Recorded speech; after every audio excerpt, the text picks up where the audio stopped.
Another common pairing of words from the same base, which produces these different vowel sounds, is when you have a word ending with a vowel and a consonant, and sometimes a silent E afterwards, and then a word ending with the same vowel, the same consonant, and then that ending ity, which usually indicates an abstract noun.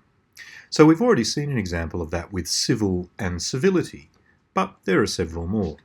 So you can have moral, where the A becomes a schwa, but then morality, where there's that normal short A sound. And to make it more interesting again, there's also the word morale, where you have a different sound again. Another example, human, again the schwa, humanity, again the short A sound. And again, there's another example with humane, where it's an A sound. Then there's deprave, depravity, agile, agility, and there are several others.